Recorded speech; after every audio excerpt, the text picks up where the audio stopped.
સૌરાષ્ટ્રની અસ્મિતા ન્યૂઝ।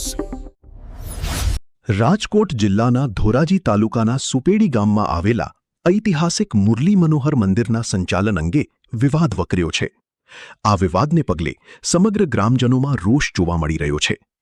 ઘટનાની મુખ્ય વિગતો જોઈએ તો મંદિરના મહંત રવિન્દ્રદાસ કુબાવત અને સેવક ડીસી પટેલ દ્વારા ગ્રામજનો સાથે અવારનવાર માથાકૂટ કરવામાં આવતી હોવાનો આરોપ।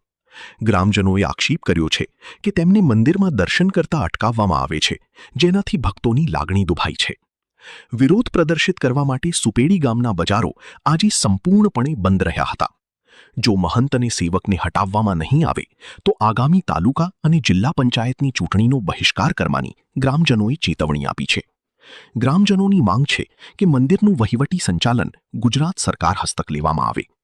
પરિસ્થિતિને જોતા ધોરાજી પોલીસ કાફલો ગામમાં તૈનાત કરવામાં આવ્યો છે અને શાંતિ જાળવવા અપીલ કરી છે। ગ્રામજનોએ ધોરાજી ડેપ્યુટી કલેક્ટર કચેરીએ જઈ સૂત્રોચ્ચાર કર્યા હતા અને પોતાની માંગણીઓ અંગે લેખિત આવેદનપત્ર પાઠવ્યું હતું।